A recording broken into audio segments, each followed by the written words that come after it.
नमस्कार।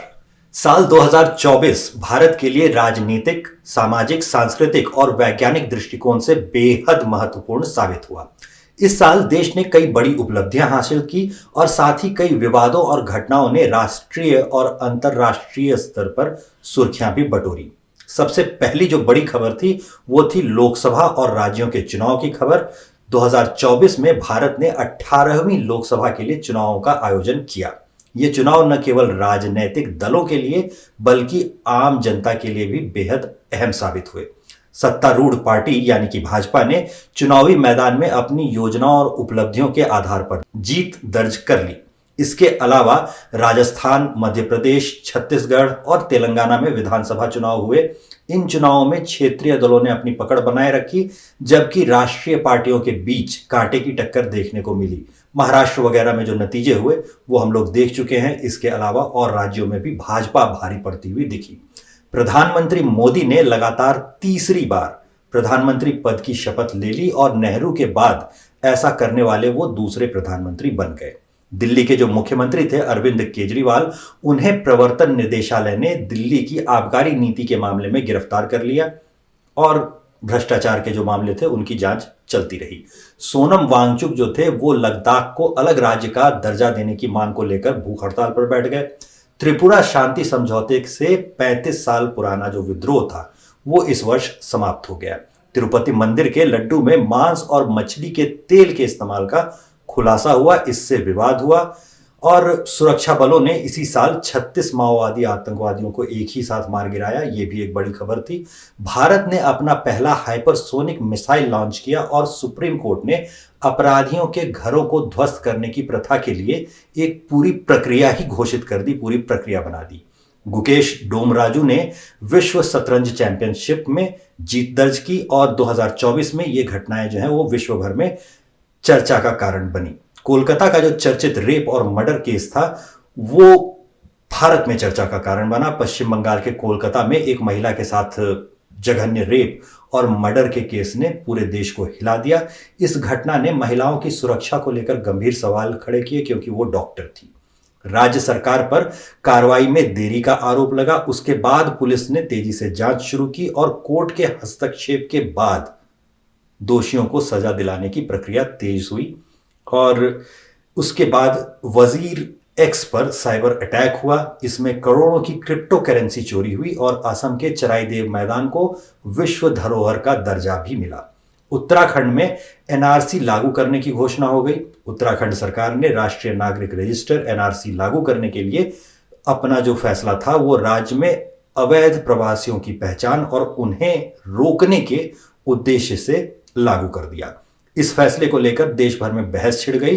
कुछ ने इसे राज्य की सुरक्षा के लिए सही कदम बढ़ाया और कुछ ने इसे सांप्रदायिक तनाव बढ़ाने वाला कदम करार दे दिया। किन लोगों ने इसे सांप्रदायिक तनाव बढ़ाने वाला कहा होगा, इसको गेस करने पर कोई इनाम नहीं मिलेगा। असम में जो था वो सार्वजनिक स्थानों पर बीफ पर प्रतिबंध लग गया। असम सरकार ने सार्वजनिक स्थानों पर बीफ के सेवन और बिक्री पर प्रतिबंध लगाया। राज्य सरकार ने इसे धार्मिक भावनाओं की रक्षा और सामाजिक सौहार्द बनाए रखने का कदम बताया। इस फैसले पर भी विपक्ष और मानवाधिकार संगठनों ने कड़ी प्रतिक्रिया दी। ऐसी कोई प्रतिक्रिया पोर्क के लिए कभी नहीं आती, वो अलग बात है।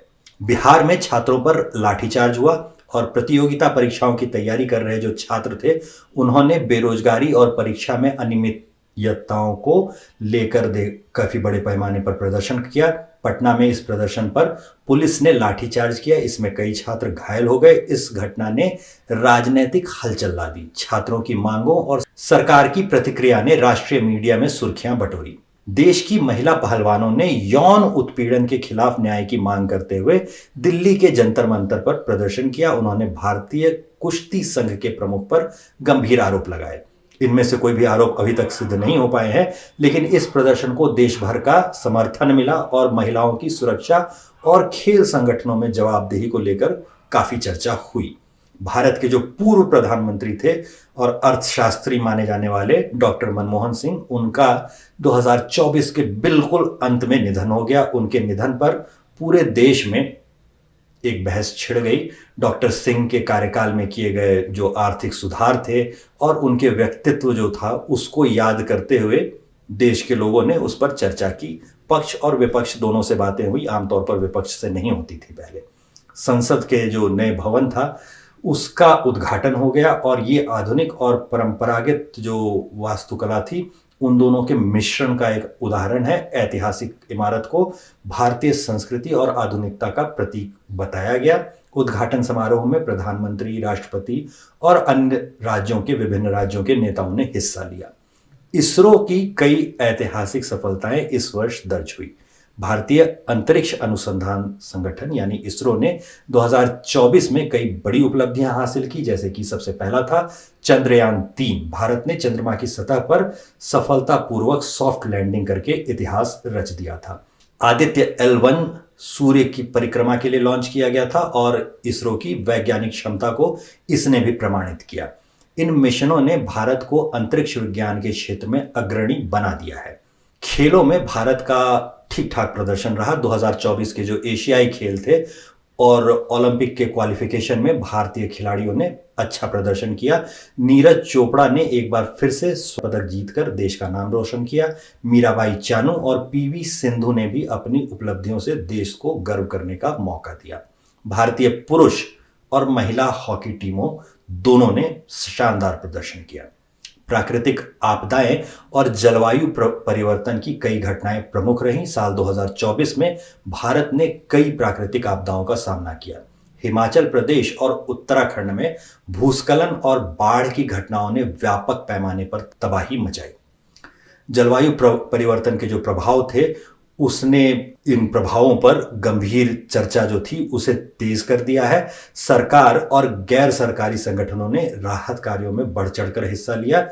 खास करके वायनाड वगैरह का अगर हम लोग देखें तो उसमें आरएसएस जो है वो काफी सारा काम करती हुई दिखी। दूसरे कोई और संगठन काम करते हुए नजर आए हों ऐसा याद नहीं आता। 2024 में भारतीय सिनेमा ने कई चर्चित फिल्में दी। कंगना रनावत की फिल्म जो थी इमरजेंसी वो राजनीतिक और सामाजिक मुद्दों को लेकर के आई और इसको लेकर के विवाद खड़ा हो गया। एक बीबी फाइल जो थी उसने इजराइल के प्रधानमंत्री नेतन्याहू के भ्रष्टाचार के मामले को लेकर के जो है अंतरराष्ट्रीय चर्चा बटोरी। अभिनेता जो पवन मल्होत्रा है उनको उनकी फिल्म फौजा के लिए राष्ट्रीय पुरस्कार मिला। सामाजिक और सांस्कृतिक आंदोलनों का जो है 2024 में काफी उभार हुआ। जाति आधारित जनगणना जैसे कि इसे लेकर के देश भर में मांगे उठी। बिहार में जाति जनगणना हुई थी। महिला आरक्षण विधेयक पर संसद में चर्चा हुई, इस पर प्रदर्शन हुए। धार्मिक स्वतंत्रता और सामाजिक न्याय के मुद्दों पर कई आंदोलन इस वर्ष भारत को देखने पड़े। साल 2024 में किसानों और मजदूरों ने अपनी मांगों को लेकर बड़े पैमाने पर प्रदर्शन किए। फसल के न्यूनतम समर्थन मूल्य यानी एमएसपी और श्रम कानूनों में बदलाव को लेकर के जो है विरोध प्रदर्शन हुए और अचानक से लोगों का ध्यान गया कि जो कृषि सुधार के कानून आए थे उनसे क्या फायदा हो सकता था और लोगों ने अपने पांव पे खुद ही कुल्हाड़ी मार ली है। शिक्षा और रोजगार जो था वो 2024 में चर्चा का प्रमुख विषय जो है वो बना रहा। केंद्रीय विश्वविद्यालयों में फीस की वृद्धि हुई थी जिसके खिलाफ छात्रों ने प्रदर्शन किया। बेरोजगारी की दर में मामूली सी गिरावट आई है लेकिन अभी भी ये एक बड़ी चुनौती बनी हुई है। साल 2024 भारत के लिए उपलब्धियों और चुनौतियों से भरा रहा। एक तरफ देश ने विज्ञान, खेल और बुनियादी ढांचे यानी कि इंफ्रास्ट्रक्चर में कई नए आयाम छुए, कई नए आयाम जोड़े, वहीं पर सामाजिक और राजनीतिक मुद्दों पर गंभीर सवाल भी खड़े हो गए। जो चर्चाएं नहीं होती थी उन मुद्दों पर अब खुल के चर्चा हो रही है। ये साल भारतीय लोकतंत्र, समाज और संस्कृति के लिए एक महत्वपूर्ण साल साबित हुआ। इसमें जो सबसे खास था उसकी चर्चा सबसे अंत में इसलिए क्योंकि ये साल जो था 2024 उसकी शुरुआत में मतलब अभी 2025 में जिस वक्त हम बात कर रहे हैं 2024 में करीब करीब इसी समय राम मंदिर के फिर से निर्माण होने, फिर से उसे आम जनता के लिए खोले जाने की बातें शुरू हो गई थी। मंदिर की जो नई मूर्ति की स्थापना थी वो होनी थी और 22 को जो उद्घाटन होना था उसकी बातें शुरू हो गई थी। तो ये साल 2024 जो था वो अगर भारत की तरफ से याद किया जाएगा तो राम जन्मभूमि मंदिर के दोबारा आम आदमी के लिए खुलने के लिए और रामलला के वापस लौट आने के लिए इस साल को याद किया जाएगा। बाकी जो और छोटी मोटी खबरें थी, वैसे बदलाव तो हर साल होते हैं। ये वो बदलाव था जो शायद 500 साल में सिर्फ एक बार हुआ है, और इस सबसे बड़ी घटना को याद न किया जाए, ऐसा तो बिल्कुल नहीं होना चाहिए। तो फिलहाल के लिए इन्हीं साल की मुख्य खबरों के साथ आज्ञा दीजिए। जय श्री राम।